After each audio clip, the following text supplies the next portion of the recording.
Hubo hambre en los días de David por 3 años consecutivos. Y David consultó a Jehová, y Jehová le dijo, es por causa de Saúl, y por aquella casa de sangre, por cuanto mató a los gabaonitas. Entonces el rey llamó a los gabaonitas, y les habló. Los gabaonitas no eran de los hijos de Israel, sino del resto de los amorreos, a los cuales los hijos de Israel habían hecho juramento, pero Saúl había procurado matarlos en su celo por los hijos de Israel y de Judá. Dijo, pues, David a los gabaonitas, ¿qué haré por vosotros, o qué satisfacción os daré, para que bendigáis la heredad de Jehová?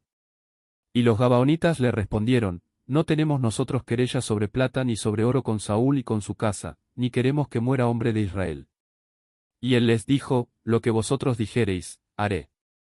Ellos respondieron al rey, de aquel hombre que nos destruyó, y que maquinó contra nosotros para exterminarnos sin dejar nada de nosotros en todo el territorio de Israel, dénsenos 7 varones de sus hijos, para que los ahorquemos delante de Jehová en Gabá de Saúl, el escogido de Jehová.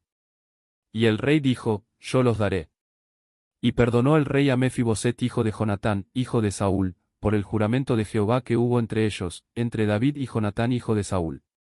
Pero tomó el rey a 2 hijos de Rispa hija de Aja, los cuales ella había tenido de Saúl, Armoni y Mefiboset, y a 5 hijos de Mical hija de Saúl, los cuales ella había tenido de Adriel hijo de Barzillai meolatita, y los entregó en manos de los gabaonitas, y ellos los ahorcaron en el monte delante de Jehová, y así murieron juntos aquellos 7, los cuales fueron muertos en los primeros días de la siega, al comenzar la siega de la cebada. Entonces Rispa hija de Aja tomó una tela de cilicio y la tendió para sí sobre el peñasco, desde el principio de la siega hasta que llovió sobre ellos agua del cielo, y no dejó que ninguna ave del cielo se posase sobre ellos de día, ni fieras del campo de noche. Y fue dicho a David lo que hacía Rispa hija de Aja, concubina de Saúl.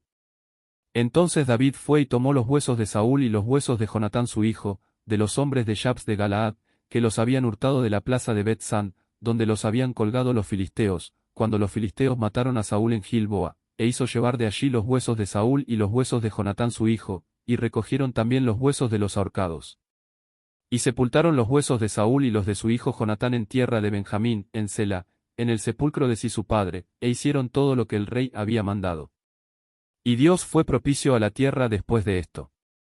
Volvieron los filisteos a hacer la guerra a Israel, y descendió David y sus siervos con él, y pelearon con los filisteos, y David se cansó.